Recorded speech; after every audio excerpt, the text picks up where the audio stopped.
وسلام على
أعوذ بالله من الشيطان الرجيم بسم الله الرحمن الرحيم إنا فتحنا لك فتحا مبينا ليغفر لك الله ما تقدم من ذنبك وما تأخر ويتم نعمته عليك ويهديك صراطا مستقيما وينصرك الله نصرا عزيزا لقد جاءكم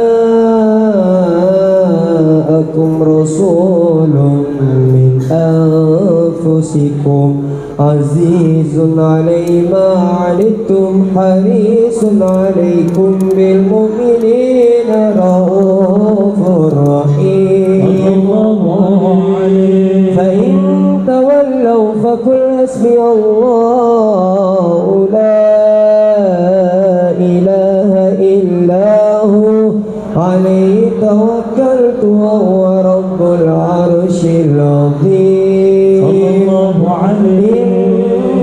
الله وملائكته يصلون على النبي يا أيها الذين آمنوا صلوا عليه وسلموا تسليما اللهم صل وسلم وبارك على آله اللهم صل وسلم وبارك عليه وعلى آله صلى الله عليه بسم الله الرحمن الرحيم الحمد لله القوي سلطانه الواضح برهانه المبسوط في الوجود كرمه وإحسانه تعالى مجده وعظم شانه خلق الخلق لحكمه وطوى عليها علمه وبسط له من فائض المنة ما جرت به في أجداره الجسم فأرسل إليه مشرف خلقه وأجل عبده رحمة تعلقت إرادته الأزلية بخلق هذا العبد المحبوب فانتشرت آثار شرفه في عوالم الشهادة والغيوب فما أجل هذا المن الذي تكرمه به المنان وما أعظم هذا الفضل الذي برز من حضرة الإحسان صورة كاملة ظهرت في هيكل محمود فتعطرت بوجودها كناف الوجود وطرزت برد العوالم بطراز التكريم اللهم صل وسلم أشرف الصلاة والتسليم على سيدنا ونبينا محمد الرؤوف الرحيم اللهم صل وسلم اللهم صل وسلم وبارك عليه وعلى آله صلى الله عليه تجلى الهدف في عالم قدسه الواسع تجلى انقضى بانتشار فضله في القريب والشاسع صلى الله عليه فله الحمد الذي لا تنحصر أفراده بتعداد ولا يمل تكراره بكثرة ترداد حيث أبرز من عالم الإمكان صورة هذا الإنسان صلى الله عليه ليتشرف بوجوده ثقلا وتنتشر أسراره في الأكوان فما من سر اتصل به قلب منيب إلا من سوابغ فضل الله على هذا الحبيب يا لقلب سروره قد توالى بحبيب عم الأنام نوالا جل من شرف الوجود بنور غمر الكون بهجة وجمالا قد تركا في الحسن على مقام وتناهى في مجده وتعالى لاحظته العيون في مجدلته بشرا كاملا يزيح الضلال وهو من بعلم ما قراته رفعة في شؤونه وكمالا. فسبحان الذي أبرز من حضرة الامتنان ما يعجز عن وصفه اللسان ويحار في تعقل معانيه الجنان. انتشر منه في عالم البطن والظهور ما ملأ الوجود الخلق يا نور. فتبارك الله من إله كريم بشرتنا آياته في الذكر الحكيم ببشارة لقد جاءكم رسول من أنفسكم عزيز عليه ما عنتم حريص عليكم بالمؤمنين رؤوف رحيم.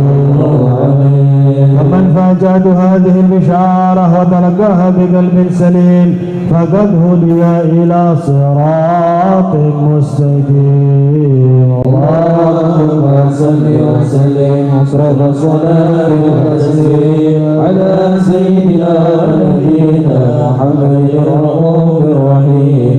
اللهم صل وسلم وبارك على أهل بيت النبي أهل الصفاء والمناجاة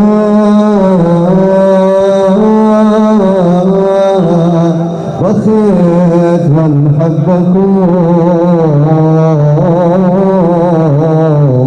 يظهر بما قدم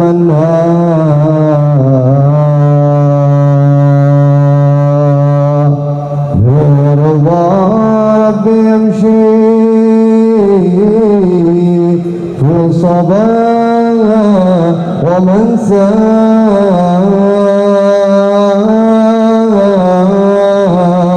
ويحصي المطالب وما كان يرجى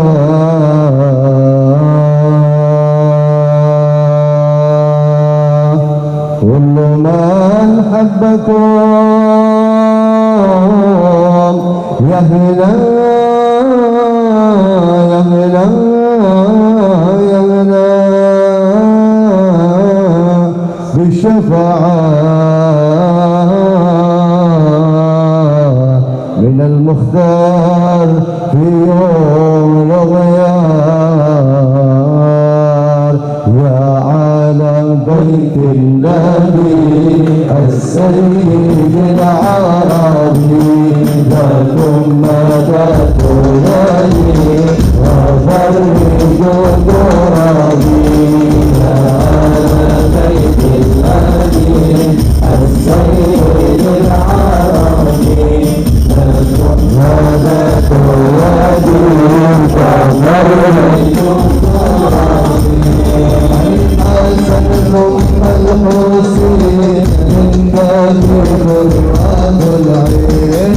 الحسن ثم الحسين من باب قرآن العين. نورهم كالكوكب والكون صلوا عليه. على بيت الله السيد العربي لكم مدد يدي وفرج ترابي. كل من صلى عليه صلوات الله عليه. كل من صلى عليه صلوات الله عليه. وينال البركة كل من صلى عليه. السيد العربي لكم مدد يدي الفرج ترابي. النبي المصطفى ابن زمزم وصفا. والنبي المصطفى ابن زمزم وصفا. كل من صلى عليه. على بيت النبي السيد العربي لكم مدد يدي فالمجد ترابي.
يسأل خالده فأتاه الوحي فأشرق قلب بالحق تعلى ونورها تعلى يبكي يسأل خالقه فأتاه الوحي فأشرق رجع يا محمد السلام عليك يا سيدنا الله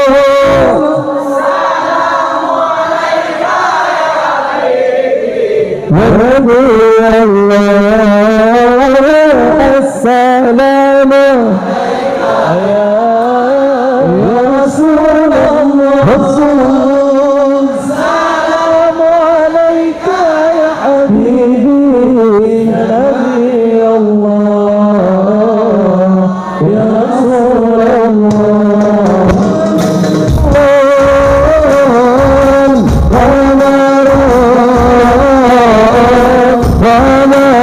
سيدنا النبي ونار وجميل وجميل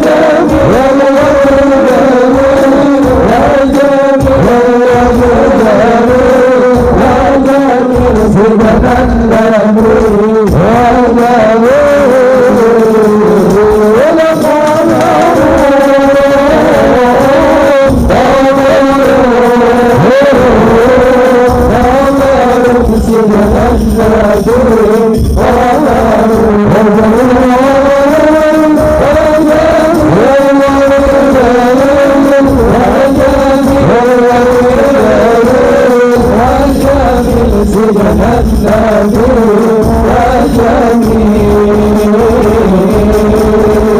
وتبدل الصفا كالورد ليلي الله الله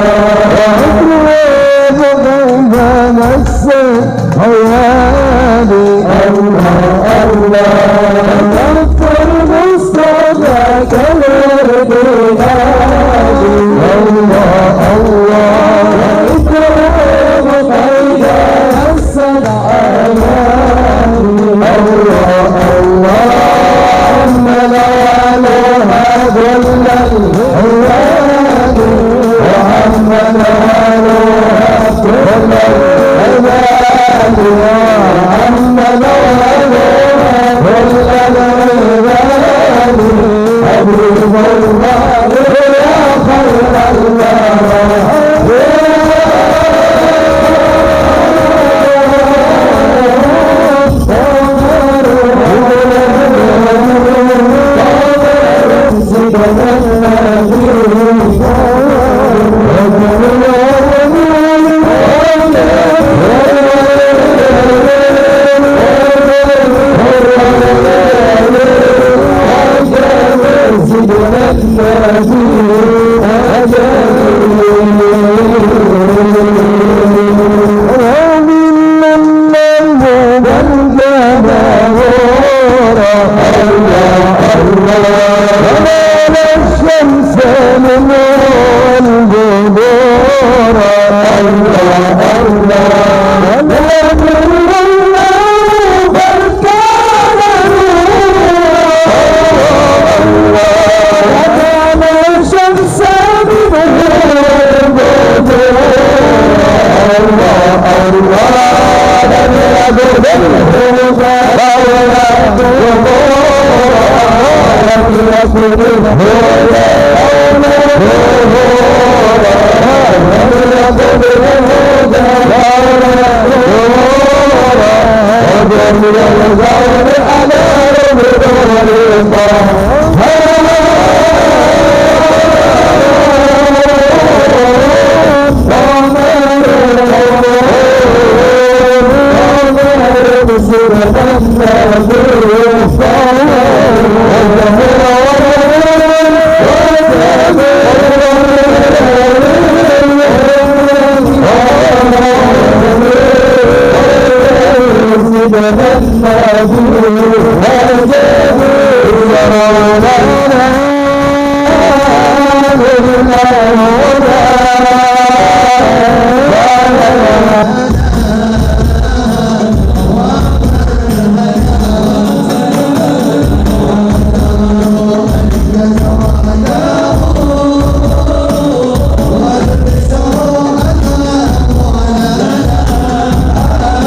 عما تضمنه كلام التصديق بها والهداية وفي الصدور من الإيمان قواعد ودل عن اليقين مثل ذلك الإذعان وتصديقه شواهد وأشهد أن سيدنا محمد العبد الصادق في قوله وفعله والمبلغ عن الله ما أمره بتبليغ خلقه من فرضه ونفله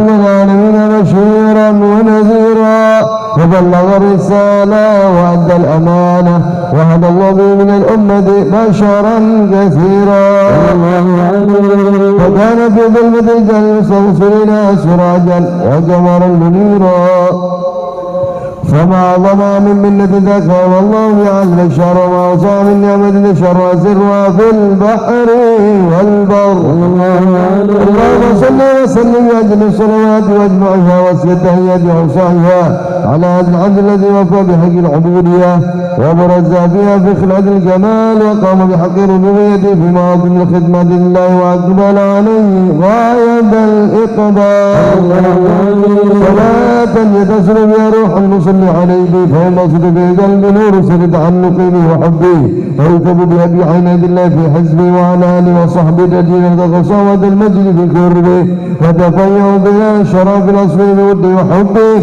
ما أفضل الأقوال بنسيرك وراه النسير وسلم أشرف الصلاة والتسليم على سيدنا ونبينا محمد اللهم صل وسلم وبارك على وسلم وبارك عليه وعلى آله وصحبه فلما تعلقت ردة الله في العلم القديم بظهور أسرار التخصيص للبشر الكريم بتكريم وتكريم ولد القدوة الباهرة بالنعمة الواسعة والمنة الغامرة فانفلق قدر التصوير في العالم المطلق الكبير عن جمال مشهود بالعين حول وصف المطلق الحسن كما المطلق الحسن الثاني والزين فتنكى ذلك الجمال من الأصواب الكريمة والبطون فما من سلب ضم إلا وسمت عليه من الله النعمة فهو القمر التام الذي يتنقل في بروج ليتشرف بنومه نصف إقراره وموضع خروجه وقرقدت الأقدار الأزالية بما قضت وظهرت من سر هذا النور ما أظهرت وخصصت بمن خصصت وكان مستقر في الأسباب الفاخرة والأرحام الشريفة الطاهرة حتى برز في عالم الشهادة بشرا لا كالبشر صلى الله عليه وسلم حير وكر ظهور وبهر تعلقت همات الراقم لهذه الحروف أن يرقم بهذا القرطاس ما هو لدي من عجائب ذلك النور معروف وإن في بعشر من شهر وصف ذلك الموصوف تشفيقا للسامع خاص المؤمنين وترضيحا للمتعلقين بهذا النور المبين وإلا فعلنا دعاء بالعدلان منشور خير الأنام ولكن هزا لله تدري ما حفظوا من شرف المخلوقين وما أكرمه الله به في مولده من الفضل الذي عما العالمين وقدرة من قول منشورة على مر الأيام والشهور والسنين داعي التعلم بحضرة الكريمة ولعجب الشوق إلى السماء أصحاب العظيمة ولعل الله ينفع به المتكلم والسامع ولعل الله ينفع به المتكلم والسامع ولعل الله ينفع به المتكلم والسامع فيدخلان في شفاعة هذا النبي الشافع ويتروحان بروح ذلك النعيم وسلم أشرف الصلاة والتسليم على سيدنا ونبينا محمد رب العالمين اللهم صل وسلم وبارك على إن القلوب إن القلوب إلى الحبيب تميل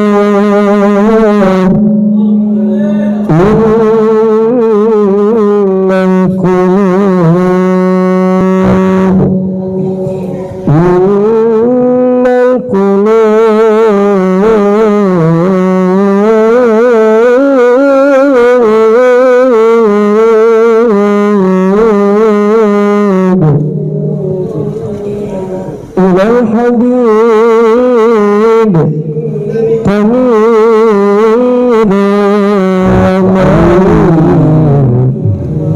بذلك الشاهد ودليل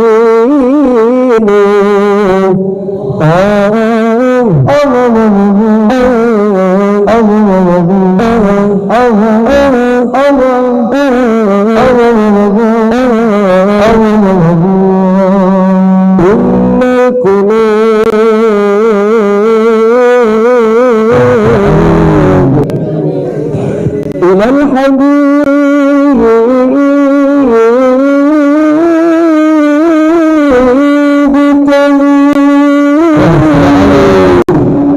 وما بذلك شاهد ودليل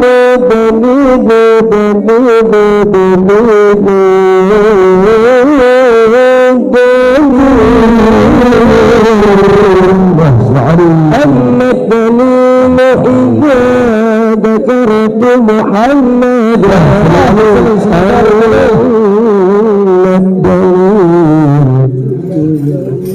أما الدليل إذا ذكرت حبيب محمد صارت دموع العاشقين تسيل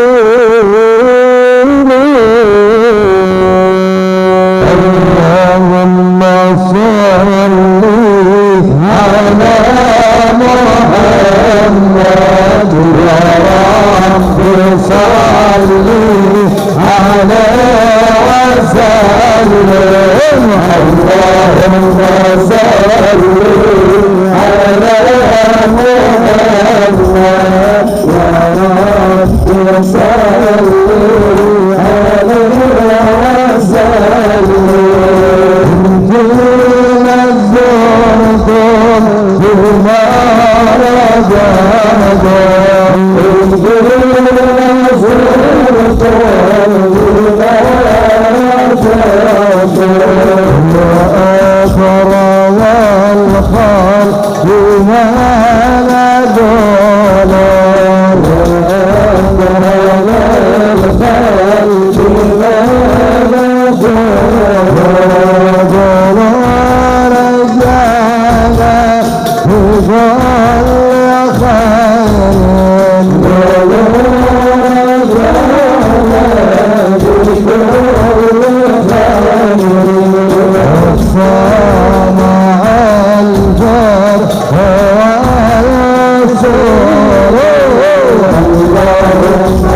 اللهم صل وسلم وبارك عليه وعلى آله صلى الله عليه وسلم. وقد آمن الكلام أخذت ما حركته فيه الأنامل مما استفاده الفهم من صفات هذا العبد المحبوب الكامل صلى الله عليه وسلم. أحسن السمائل وحين حسن نسبة ما بلغ إلينا في شأن هذا الحبيب من أخبار وآثار.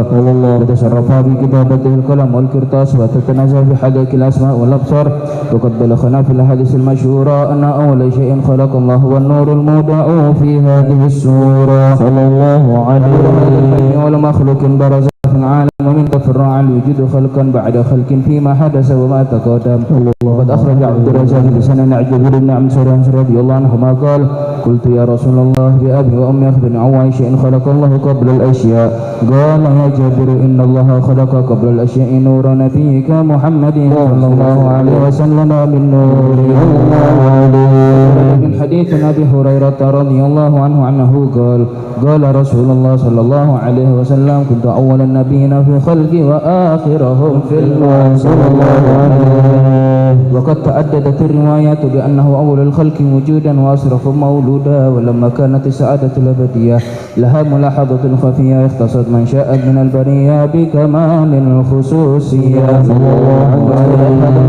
ممكن أسلب وقتنا من شرفته من العالمين فتنقل هذا النور من سلب آدم ونوح وإبراهيم حتى وصلته يد العلم القديم إلى من خصصت بتكريمها بالكريم عبد الله بن عبد المطلب ذي القدر العظيم الله عليه. فإنما وأمه التي هي في المخاوف آمنة السيدة الكريمة آمنة فتلقى صد عبد الله وألقاه إلى بطنها فضمت أشياءها بمعونة الله محافظة على حق هذه الذرة وصونها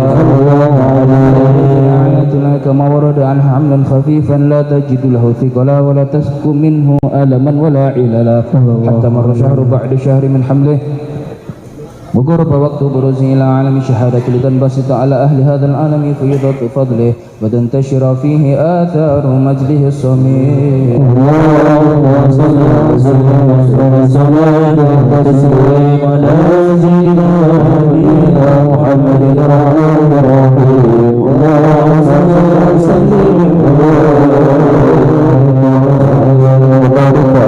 وعلى آله ومن دعا بقلبه هذه الذرة المظنونة والجوهرة المصونة والكون كله يسبح ويمسي في سرور وابتهاج بظهور إشراك هذا السراج والعيون متسوقة إلى بروزه متسوقة إلى التقاط جواهره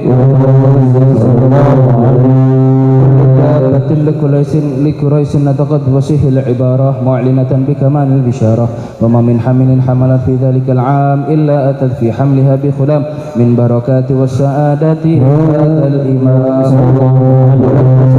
والسماوات متضمخة بإثر الفرح بملكة أشرف البرية وبروزه من عالم الخفي إلى عالم الظهور بعد تنقله في البطون والظهور صلى الله عليه وسلم. في الوجود بهجة التكريم وبسط في العالم الكبير مائدة التشريف وتعظيم ببروز هذا الكريم. وسلم وشرف الصلاة والتسليم على نبينا محمد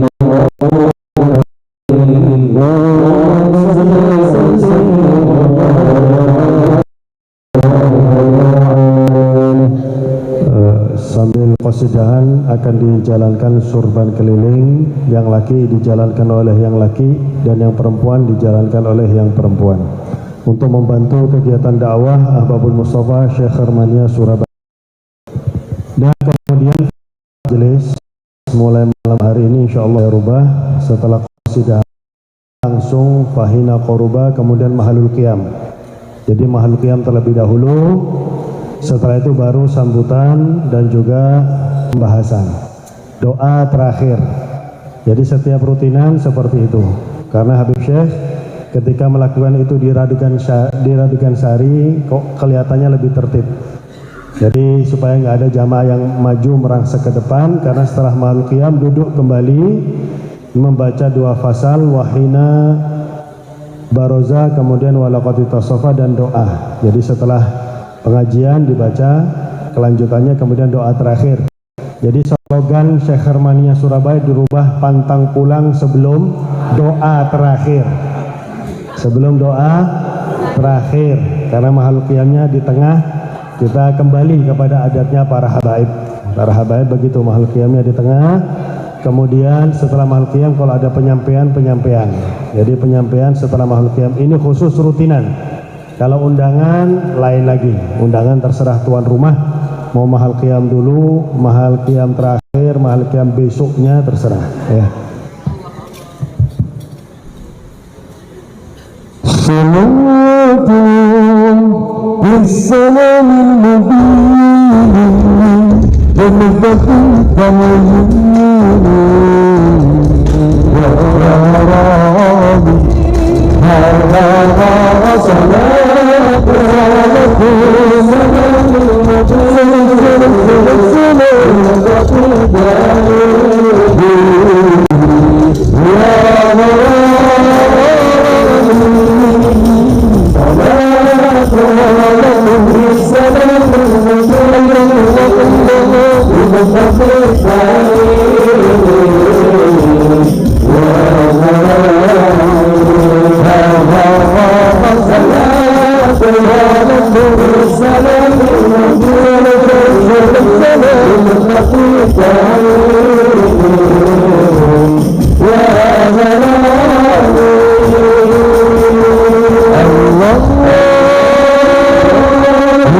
Yeah.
kebanggaan kami Indonesia, banggamu merapuni bendera kami akan berbela sampai Allah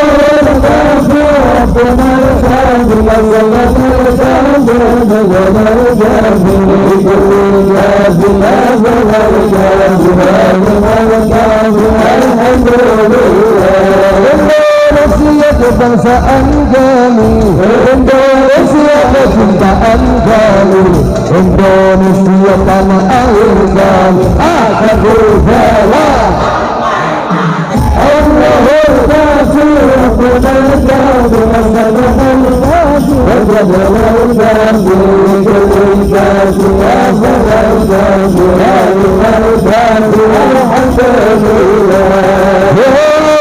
jaga negeri kami dari melakukan musuh kami, dari mana sambayan kami tanpa RI. Allahul Ghafur,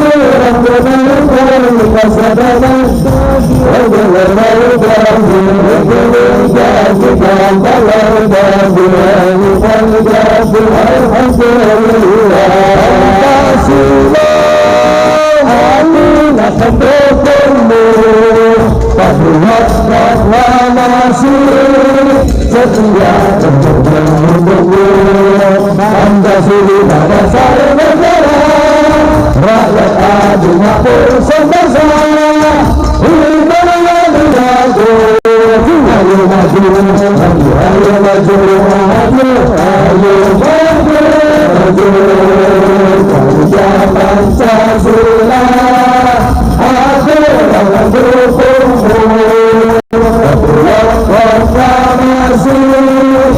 Pancasila, aku akan dukungmu.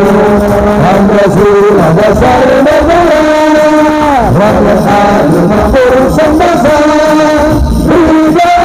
bangsa ku. Ayo maju, ayo maju, maju, ayo maju,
jangan halang, bangkitlah, bangsaku.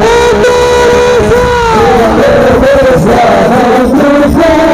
engkau bangkit martabatku, siapa datang mengancammu dan binasa di bawahmu. Siapa datang mengancammu dan binasa di bawahmu.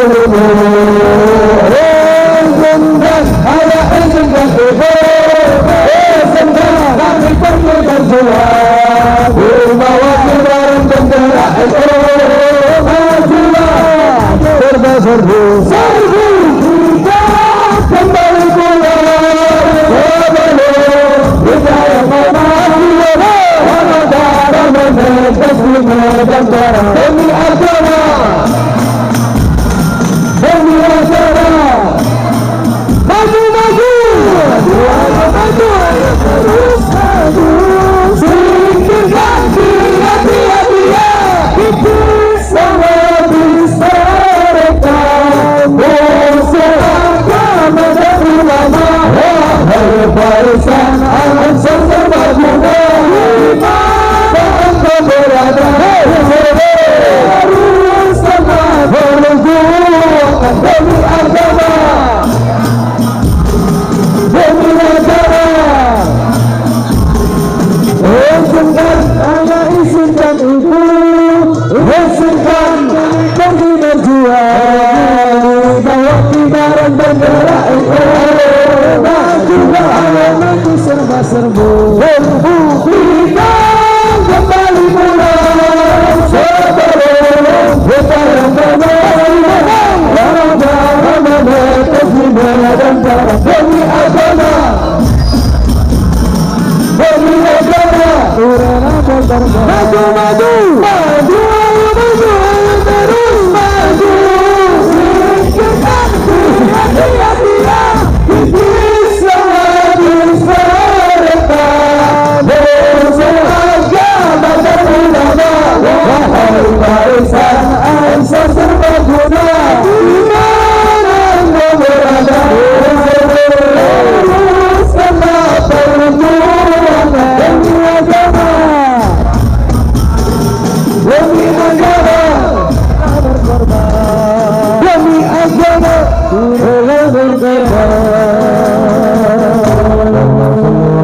وبارك عليه وعلى آله فإن قربا ونوضع هذا الحبيب على السماوات وأرضونهم في النبي دحين وانظر رجول الله يهديك سبع سيد الملائكة تبشير العالمين داعي سبحان الله الحمد لله لا إله إلا الله الله أكبر سبحان الله الحمد لله لا إله إلا الله الله أكبر سبحان الله الحمد لله ولا إله إلا الله الله أكبر. والقدرة بفضل هذا المستور نفذ الكامل في عالم دور نورا فاقا صلى الله عليه وهذا الحق ما لا يدعو الله على النعم الخاص لما يحضر عنده العيونه فلسان جنابه المسعود ومشاركة الله في هذا السياق الممدود فأضرب توفيق الله السيدة مريم والسيدة آسيا وما من حور العين من قسم الله لهم من الشرف بالقسمة الغافية صلى الله عليه هذا الوقت الذي رتب الله على خذول الجودات المولود وفاق صبح الجمال من النور العمود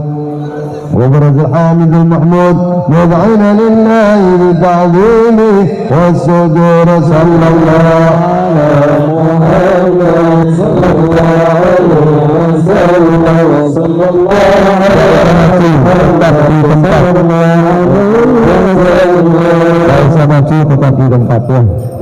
ونبي سلام عليك يا رسول سلام عليك يا حبيب سلام عليك صلاة الله عليك نبي سلام عليك يا رسول سلام عليك يا حبيب سلام عليك صلوات الله عليك أفرج لدينا بدر حاجات بوجود الموت فعفامت وعلى وسرور نفع فجاء سلام عليك يا رسول سلام عليك يا حبيب سلام عليك صلوات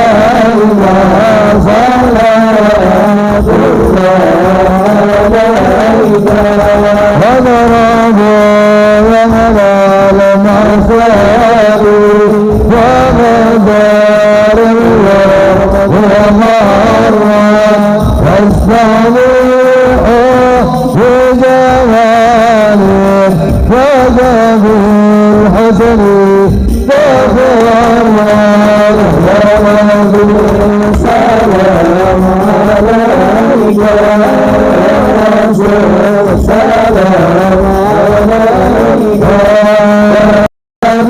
عليك سلام عليك صلوات الله عليك ولنا البشرى بسعد مستنير لله سينفذ حيث دينا أضاء جلال فضلا وأدب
Untuk para jamaah duduk kembali, diharap duduk dan kembali ke tempatnya masing-masing.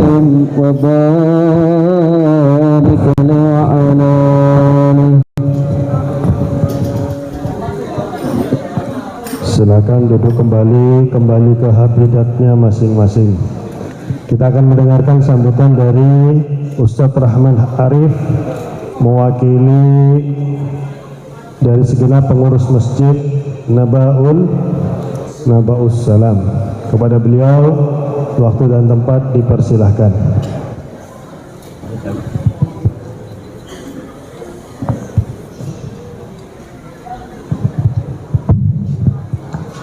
Assalamualaikum warahmatullahi wabarakatuh. Alhamdulillah, summa alhamdulillah, la hawla wa la quwata illa billah. Allahumma salli ala sayyidina Muhammad wa ala alihi wa ashabihi wa man tabi'ahum bi ihsanin ila yaumil huda. Amma ba'd, kang kawula muliakan para yai, para alim, para asatid, para asatidzah, wabil khusus para habaib, wabil khusus sahibul maulid Habib Abu Bakar, Habib Ubaidillah. Mudah-mudahan dengan wasilah beliau salawat kita dihaturkan kepada datuk beliau dan kita besok mendapatkan syafaat dari Rasulullah SAW. Muhammad.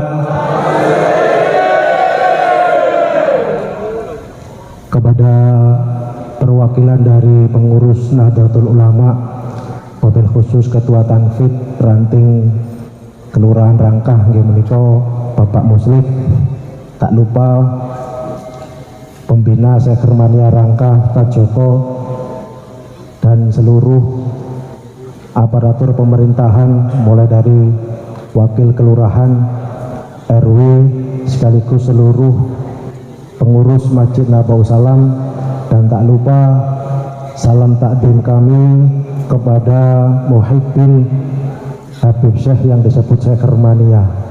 Alhamdulillah kita semua ditakdir di sini berkumpul di majelis yang mubarak ini. Mudah-mudahan kedatangan kita dari rumah sampai di masjid ini dicatat menjadi pahala oleh Allah Subhanahu wa taala. Amin amin ya rabbal alamin. Habib nyun sewu kula badhe ngantikan sedikit cerita. 1 minggu yang lalu perwakilan dari Ahbabul Mustafa datang ke masjid ini menyampaikan maksud dan tujuannya. Takut haru bercampur jadi satu, saya mewakili pengurus mau bilang apa ini ada acara Ahbabul Mustafa di masjid ini karena tanggal 5 besok juga ada acara di masjid Melikobib, acara duha yang mana Habib Ubaidillah ini juga salah satu pengasuhnya. Tanggal 5 besok yang sebagai pengasuh adalah Habib Mustafa. Jadi pantungannya pun mungkin lancar.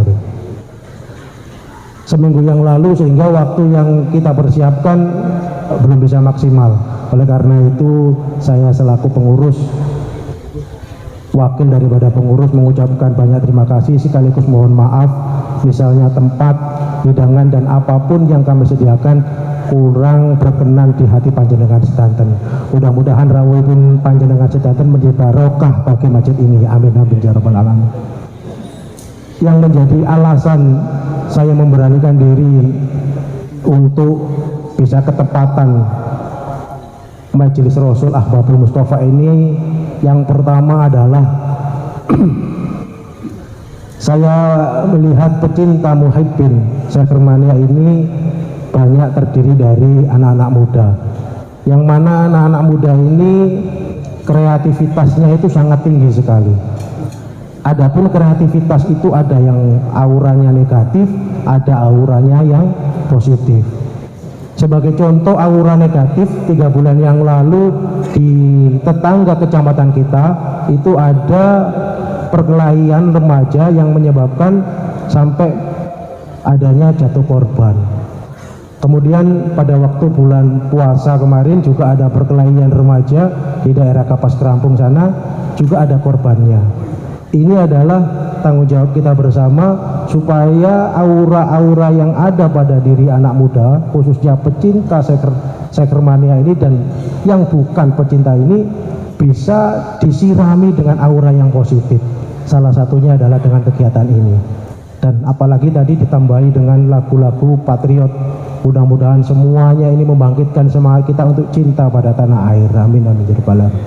Kemudian yang kedua yang menyebabkan saya memberanikan diri untuk bisa menjadi tuan rumah daripada majelis yang mulia ini, mudah-mudahan dengan rawuhipun panjenengan semua, muasis atau pendiri sekaligus donatur sekaligus apapun yang sifatnya membantu kegiatan ini, mudah-mudahan jariahnya mengalir nanti sampai alam barzah.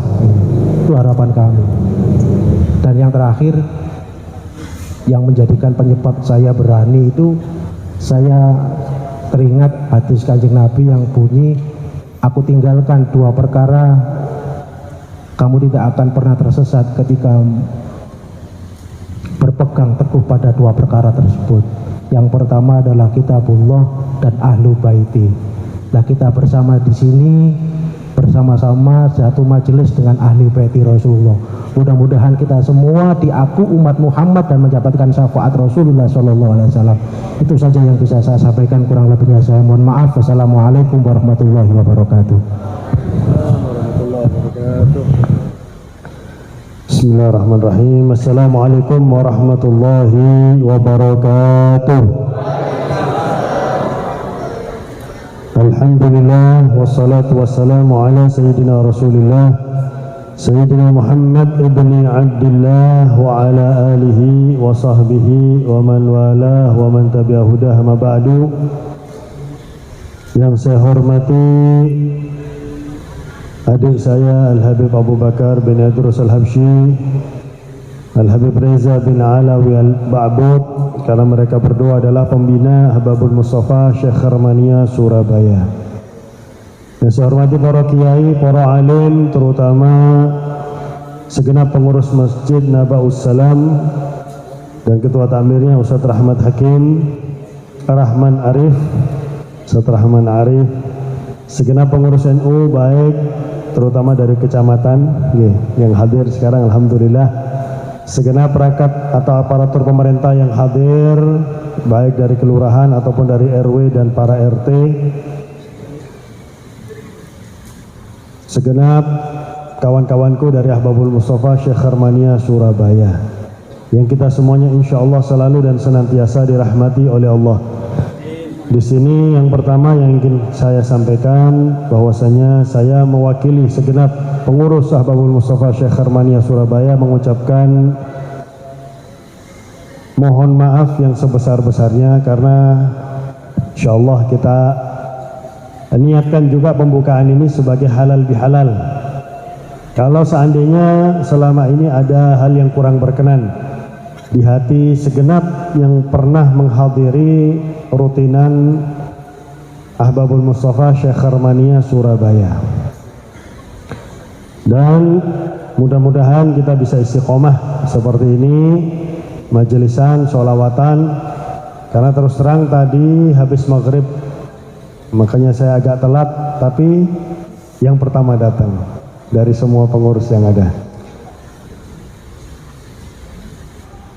Habis maghrib tadi ada salah satu pengurus Syekh Hermania luar kota Surabaya yang mana tidak ada kecocokan dengan Ahbabul Mustofanya, mengeluh kepada saya. Makanya saya bilang, saya di Surabaya ini makanya nggak saya putus Ahbabul Mustafa Syekh Hermania Surabaya, nggak pakai dan.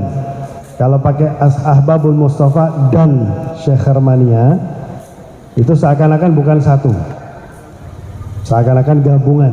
Tapi kalau sudah nggak pakai dan Ahbabul Mustafa Syekh Hermania, tidak ada yang bisa ngacak-ngacak. Karena memang ngacak-ngacak Surabaya, Gresik, Lamongan, Sidoarjo cuma satu orang ini aja.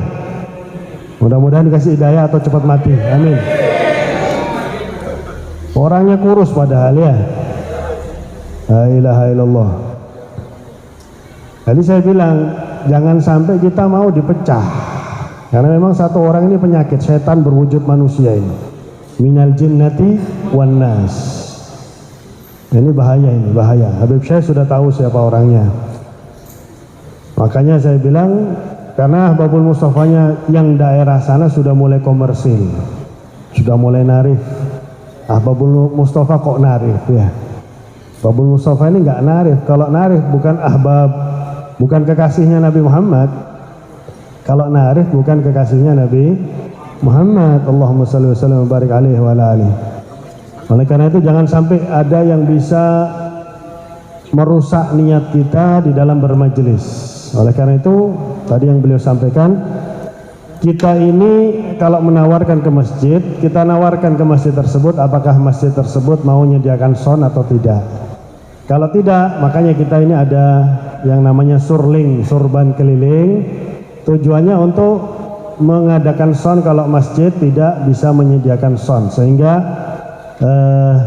rutinan itu tetap berjalan, tidak memberatkan masjid. Dan masjid juga nggak usah nyediakan konsumsi, are-are kak mangan kak popo, are-are ini biasa mangan angin kok ya, turun. Oh tapi insya Allah ada di sini. Makanya sing metu mau itu nek gak balik ya rugi ya. Kan saya juga merubah mulai sekarang Mahalul Qiyam di tengah, karena ingin tahu siapa yang pulang setelah Mahalul Qiyam, siapa yang tetap bertahan. Jadi yang bertahan namanya bermajelis. Kita ini bermajelis dan bermaulid, sebab kita baca maulid Simtud Duror. Ini maulid yang luar biasa ini, bukan maulid yang biasa. Subhanallah, saya memang sengaja nggak bawa kitab dari rumah. Rencananya mau menyampaikan tentang halal bihalal, maaf-memaafkan dan lain sebagainya. Tapi insya Allah sudah pernah saya sampaikan. Silakan lihat, nggak tahu di mana ya. Kalau masih ada di YouTube dimanapun mungkin ada pembicaraan saya tentang halal bihalal dan maaf-memaafkan. Di sini Al-Habib Ali bin Muhammad bin Husain Al-Habsyi, beliau menyampaikan kepada salah satu pecintanya Syekh Bakran Bajamal, Ana ba'umli alaik maulid mukhtasar Al-Habib sallallahu alaihi wasallam bayakbaluh wan nasu bayuhibbunuh bayahfadunuh wa bayatba'unuh wa bataqa mawaddah qawiyah. Ini bahasa Hadramut. Saya akan nulis maulid singkat. Jadi maulid Simtud Duror ini maulid singkat, karena sebelumnya ada maulid yang panjang-panjang. Wal Habib dan Nabi besar Muhammad sallallahu alaihi wasallam. Jadi para habaib itu kalau memanggil Nabi atau menceritakan tentang Nabi, wal Habib sallallahu alaihi wasallam, baik baluh akan menerima maulid saya ini, dan orang-orang akan mencintai maulid saya ini dan akan menghafalkan maulid saya ini.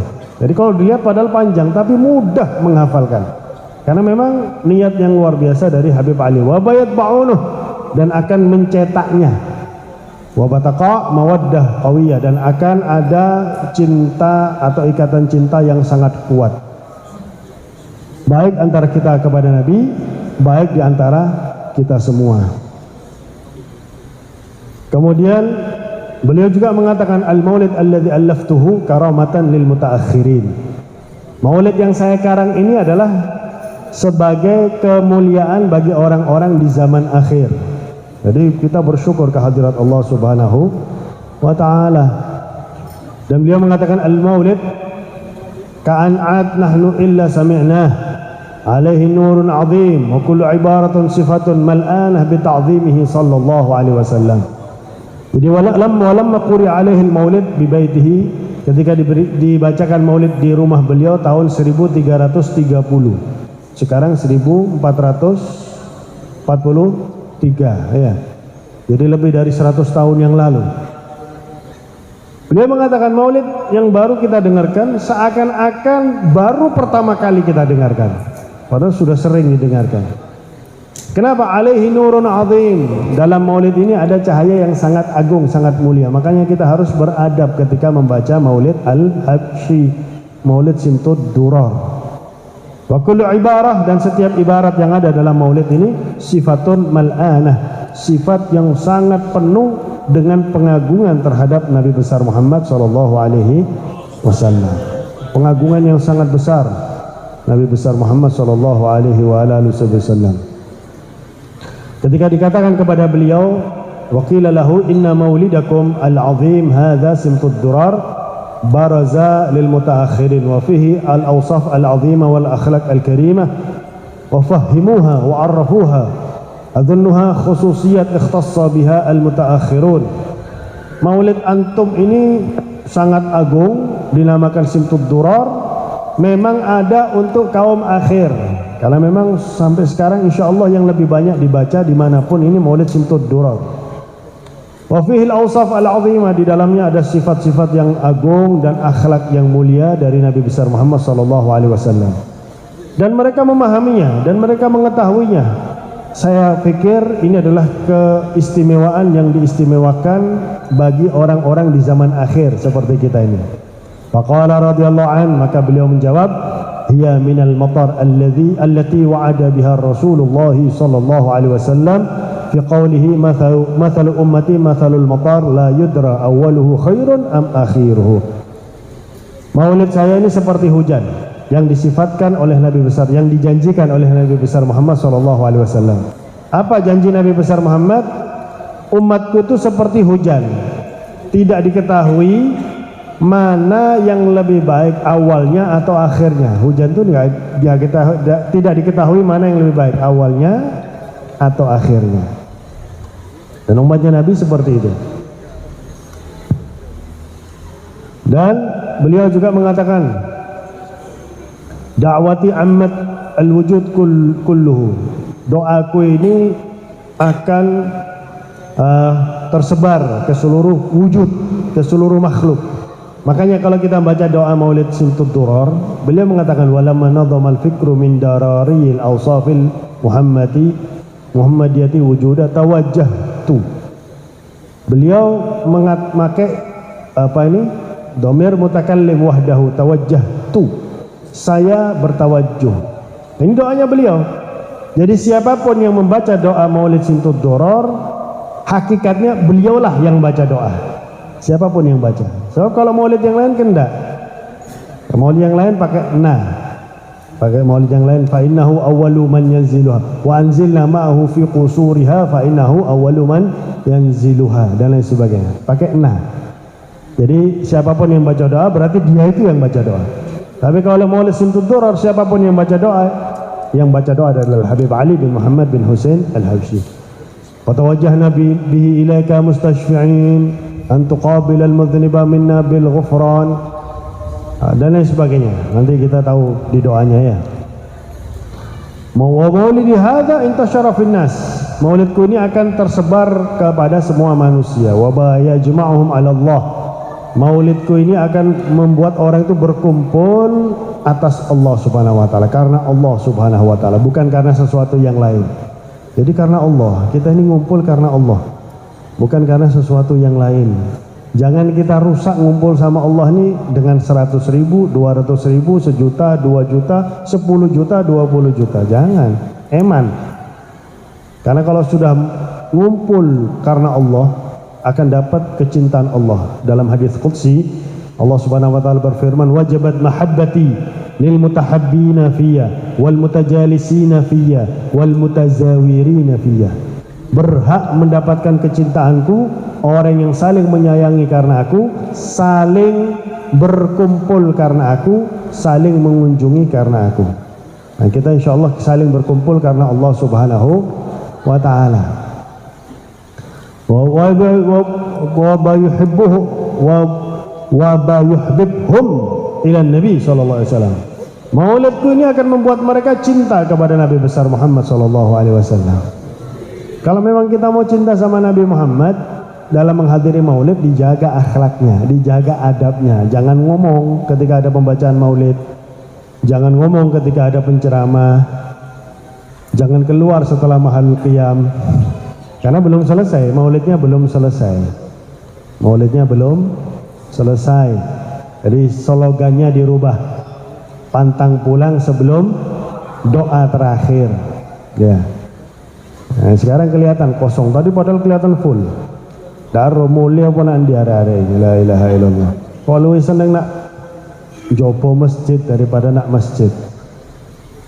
Dan beliau mengatakan al-maulid fihi sirrun azimun hatta ana tatajaddad li bi qira'atihi mafahim jadidah kullama sami'tuhu fa ka'annahu lam yajri ala lisani. Maulid ini memiliki sir, memiliki rahasia yang sangat agung. Meskipun aku, katanya Habib Ali, setiap aku mendengarkan bacaan maulid ini, setiap mendengarkan ada pemahaman yang baru. Masya Allah, pada beliau yang arang maulid. Dan setiap aku mendengarkan seakan-akan belum pernah aku dengarkan. Subhanallah, karena memang ada rahasia yang sangat agung. Dan beliau mengatakan al-maulid ana allaftuhu ala niyatin salihatin fathun jadidun wala syakka anna ruhahu sallallahu alaihi wasallam tahdur inda qiraatihi. Maulid yang saya karang ini karena atas landasan niat yang salihah, niat yang baik. Maka di sini ada fathun jadidun, ada pembukaan yang baru. Jadi kalau kita ingin segala hal yang tertutup dari faftah kulla khairin kulla mughlaq, akan terbuka semua kebaikan yang selama ini tertutup untuk kita kalau kita hadir maulid. Semua kebaikan, kebaikan apapun. Wala syakka, dan beliau mengatakan, ini yang mengatakan Habib Ali bin Muhammad bin Husain Al-Habsyi. Beliau ini yang kalau sumpek sedikit datang Nabi Muhammad SAW secara nyata, secara terjaga. Apa yang kau membuat engkau sumpek wahai Ali? Kalau anak-anak ini yang membuat sumpek kan sampai saiki durung kawin. Kalau apa jomblo terus. Bismillah. Kalau perlu kawin masal iki arek-arek. Hatrol iki kawin masal. Amin ya rabbal alamin. Ayo wis, jo suwe-suwe ya. Yang membuat sumpah Habib Ali pastilah hal-hal yang berkaitan dengan umat. Beliau mengatakan tidak diragukan lagi bahwasanya ruh Nabi Muhammad SAW hadir ketika pembacaan maulid. Jadi kalau ketika pembacaan dari awal sampai akhir hadir Nabi besar Muhammad SAW, bukan hanya mahadul qiyam.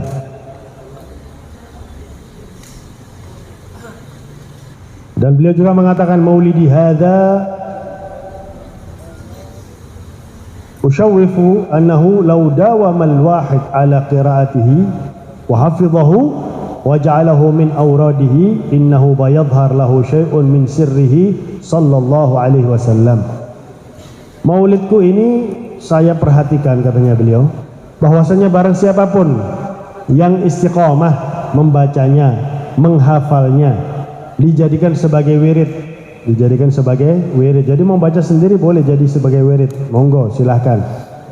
Akan muncul sesuatu dari rahasianya Nabi besar Muhammad SAW.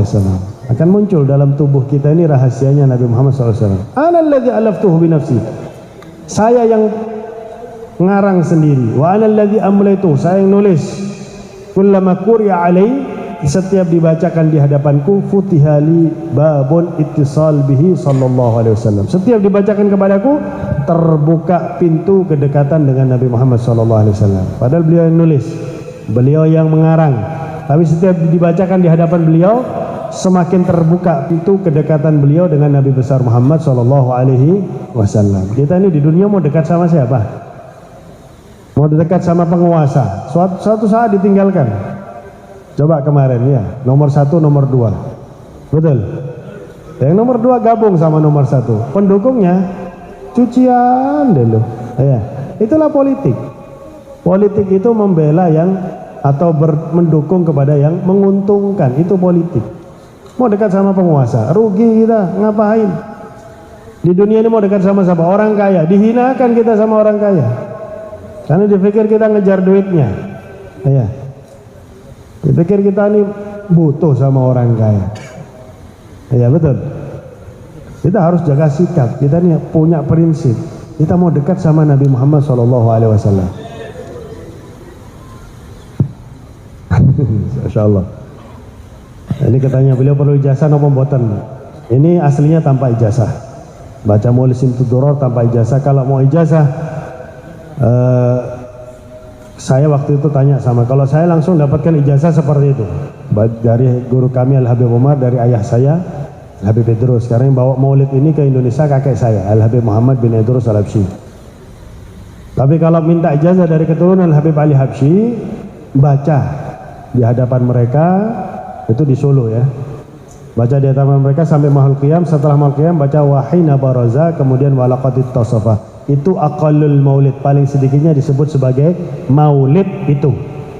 Jadi kalau habis mahal qiyam langsung doa, ya kalau menurut versi beliau, dan itu langsung keturunan Habib Ali bin Muhammad bin Husain Al-Habsyi, berarti nggak baca maulid meskipun sampai mahal qiyam.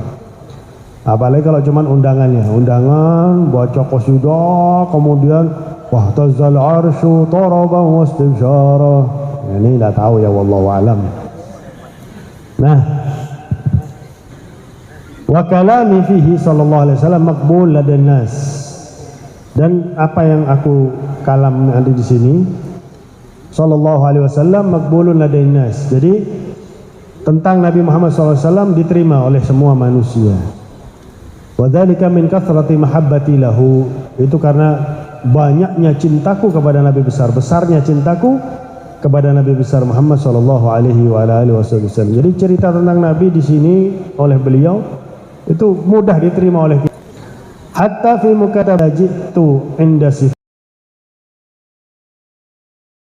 sallama yaftahu Allahu alayya fiha bi ibaratin ma tujadu fi ma qablaha ilhamun minallah subhanahu wa ta'ala.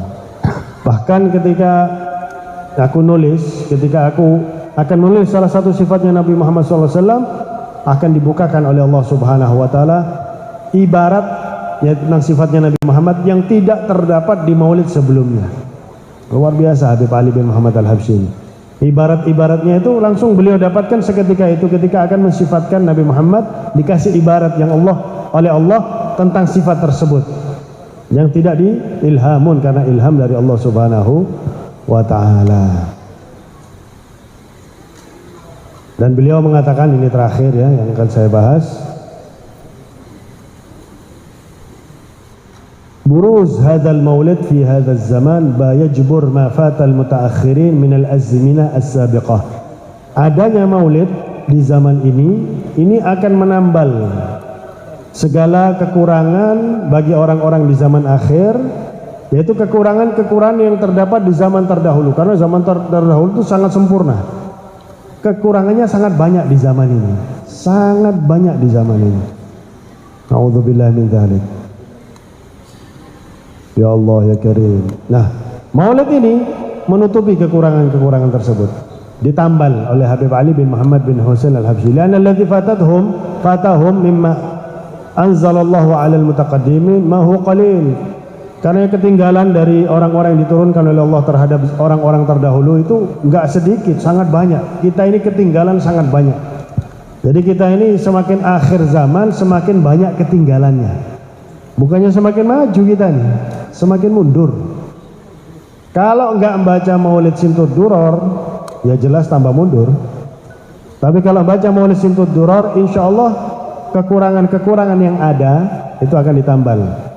Walakin lamma jaa hadzal maulid jubira ma fat. Ketika datang maulid ini tertambal sesuatu yang hilang. Wan Nabi sallallahu alaihi wasallam fariha bil maulid jam. Dan Nabi Muhammad itu sangat senang dengan maulid saya ini. Sangat senang. Jadi kalau kita baca maulid, Nabi sangat senang. Baca maulid Sintut Duror. Oleh karena itu nggak usah disingkat-singkat. Setelah ini kita akan baca wahina baroza, kemudian walaqad tasofa, setelah itu doa. Jadi kita beruntung ya, di akhir zamannya ada maulid seperti ini. Tadi beliau menyampaikan ada perkelahian anak-anak muda, sampai ada korban jiwa. Ini apa yang dicari sama anak muda ini? Nauzubillah min dzalik. Padahal dulu para pemuda syabun nasya'a fi ibadatillah, pemuda yang tumbuh kembang di jalan ibadah kepada Allah Subhanahu wa ta'ala. Nah, kita perlu niat yang baik menghadiri maulid, menghadiri majelis. Sehingga kalau niatnya nggak baik, maka ya kehadiran di maulid ini nggak pengaruh sama sekali. Tapi kalau niatnya baik, menjaga adab ketika menghadiri maulid, akan ada rahasia yang luar biasa. Yang mana maulid Sintut Duror ini bisa merubah orang yang celaka menjadi orang bahagia, bisa merubah orang yang kurang menjadi sempurna, bahkan bisa mengangkat derajat kita di sisi Allah Subhanahu wa ta'ala.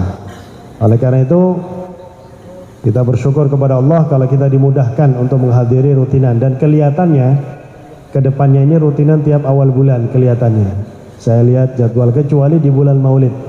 Nah, kalau bulan maulid nanti kondisional ya, karena undangan sudah mulai banyak yang masuk kepada saya. Juga undangan ini Masya Allah ini Bapak Mustafa ini, Masya Allah luar biasa, tambah suki hari-hari ini Masya Allah. Supaya cepat kawin Insya Allah, amin ya Rabbal Alamin. Mungkin dari kas majelis bisa membiayai kawin ya, nyari calon yang maharnya murah, maharnya gampang ya, maharnya nggak susah. Kalau perlu maharnya baca sholawat seperti Nabi Adam alaihissalam kepada Sayyidatuna Hawa, amin ya Rabbal Alamin. Mesan delek mertua sing sugih, amin. Bisa umroh bareng mertua, amin. Bisa haji malah, amin. Ono sing duwe bojo dokter enak, amin. Ya, delek sing pinter ya. Sing pinter delek jodohku sing pinter, terutama perempuan yang ngerti atau yang memiliki dasar ilmu agama, sehingga nggak susah nyuruh perempuan itu berjilbab, nggak susah nutup aurat, nggak susah untuk ngajak sholat. Oh condelok glowing to ae. Sekarang perempuan mukanya glowing, tangannya Masya Allah, sikile celeng ya, padahal raine glowing. Condelok rai itu ya, lihat hatinya. Kalau Anda menikah dengan wanita yang ngerti ilmu agama, Anda menjadi suami yang bahagia, menjadi suami yang enak, yang tenang. Sing cilik sing guyu kan. Oh, masa cilik wis duwe cita-cita kayak ngono. Amin insyaallah ya. Delek jodoh sing ngerti ilmu agama. Sekian yang bisa saya sampaikan. Kita akan baca wahina baroza, kemudian walaqad tasofa, kemudian diakhiri dengan doa. Selesailah majelis. Dan kalau di masjid, minta maaf saya nggak ngelempar, tidak membagikan makanan yang depan karena takut mengotori masjid. Kalau undangan apapun yang ditaruh depan, Mas yo HP ini panitia tak sawatno ya. Nek kepengin dibagi insyaallah. Masa HP ini sing duwe hajat, nek perlu sound iki, nek sing duwe sound rito ya tak sawatno sisa ndak apa-apa ya.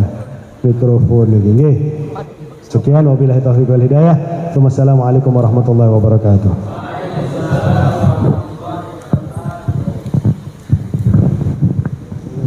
Allahumma salli wa sallim wa barik alaihi wa ala alihi sallallahu alaihi barasa sallallahu alaihi wasallam min batni ummihi barasa rafi'an turfa'u ila as-sama' mu'miyan bidzalika raf'i ila annahu lahu syarafan ala majduhu was-sama' مولد سيد الكونين من السهر شهر ربيع الأول ومن الأيام يوم صلى الله عليه ذاته وقبره بالحرمين. وقد ورد أنه صلى الله عليه وسلم ولد مختونا مكفولا مقطوعا صلى الله عليه ذلك لشرف عند الله أيدي القدرة ومع بروزه إلى هذا العالم ظهر من العجائب ما يدل على أنه أشرف المخلوقين وأفضل الحبيب صلى الله عليه وسلم.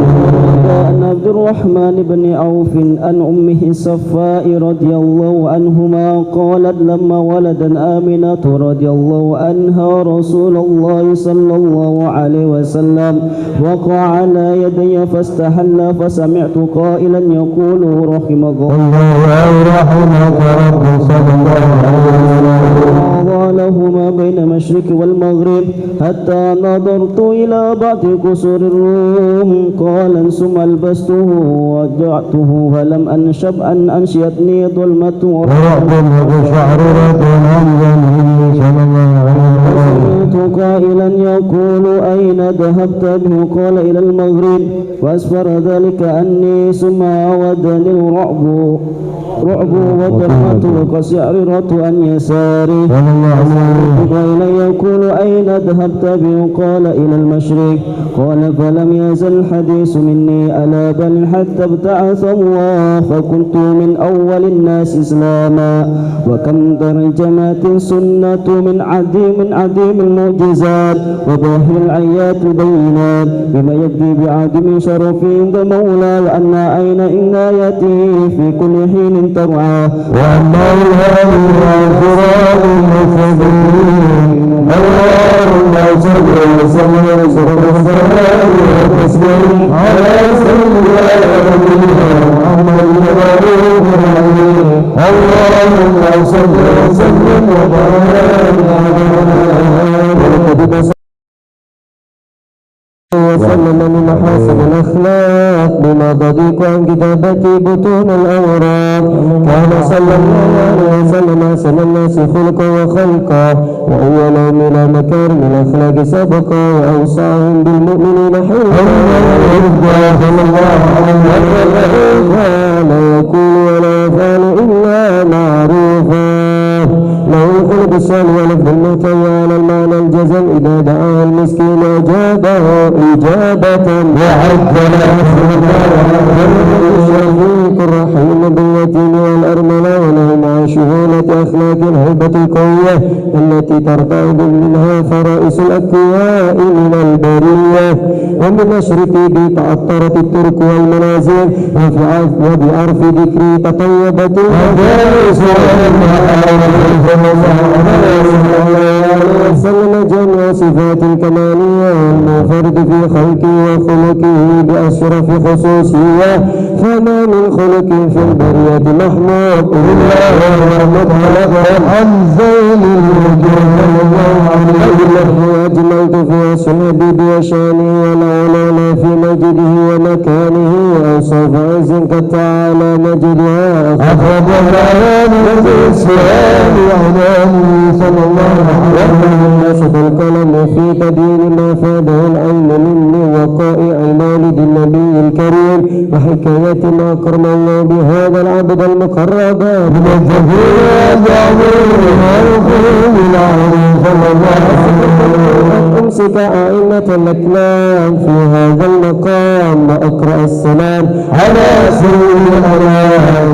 السلام عليك أيها النبي ورحمة الله وبركاته. السلام عليك أيها النبي ورحمة الله وبركاته. السلام عليك أيها النبي ورحمة الله وبركاته.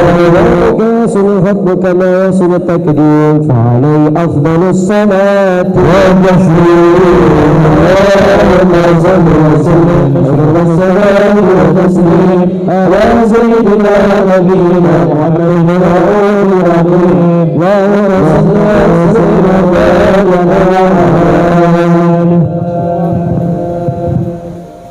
بسم الله الرحمن الرحيم.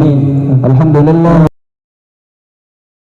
صلى الله وسلم على سيدنا محمد وعلى آل سيدنا محمد في الأولين والآخرين صل وسلم على سيدنا محمد وعلى آل سيدنا محمد في كل وقت وحين صل وسلم على سيدنا محمد وعلى آل سيدنا محمد في الملأ الأعلى إلى يوم الدين اللهم صل وسلم عليه وعلى آل سيدنا محمد وعلى آله وصحبه أجمعين ولما نظم الفكر من ضرار الأوصاف المحمدية الأبودات توجهت إلى الله متوسلا بسيدي وحبيبي محمد صلى الله عليه وسلم أن يجعل شيء فيه مشكورا وفعلي فيه محمودا ويكتب الآمل في الأعمال المقبولة والتوجه في التوجهات الخالصة والصلات الموصولة اللهم يا من إليك توجه الآمل فتأوه ظافرا وعلى باب عزتي تحترها لفتخشها منه الفيوضات الخامرة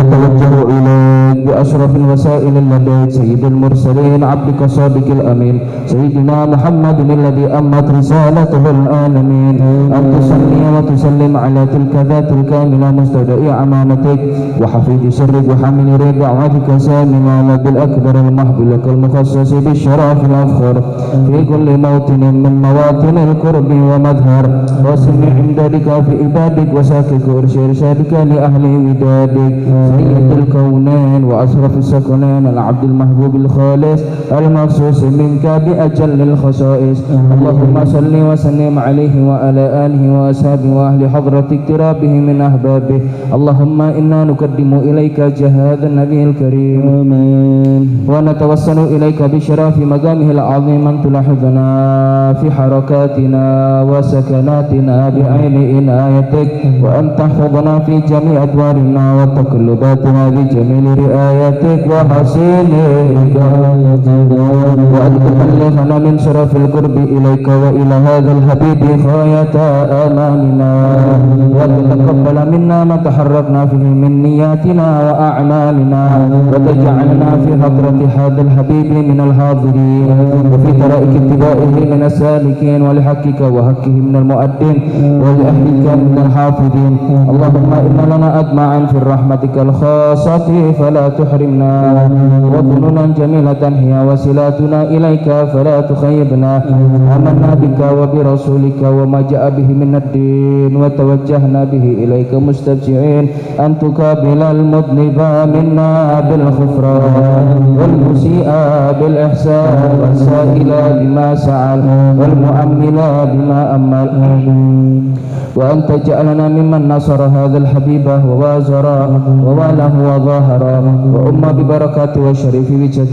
أولادنا ووالدنا وأهل قدرنا ووادنا وجميع المسلمين والمسلمات والمؤمنين والمؤمنات في جميع الجهاد وأدم راية الدين القومي في جميع الأقطار منشورة ومع الإسلام والإيمان بأهلها معمورة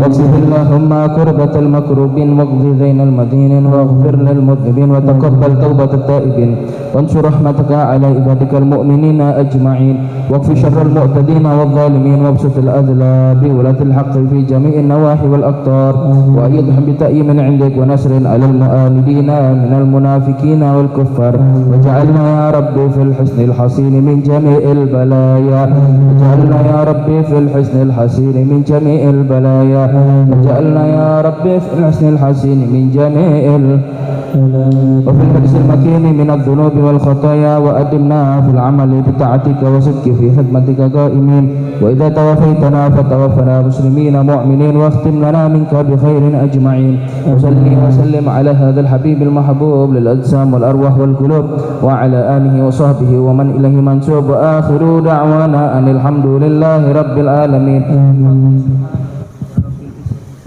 وسلام على المرسلين الحمد لله رب العالمين ربنا تقبل منا بسر الفاتحة وإلى حضرة النبي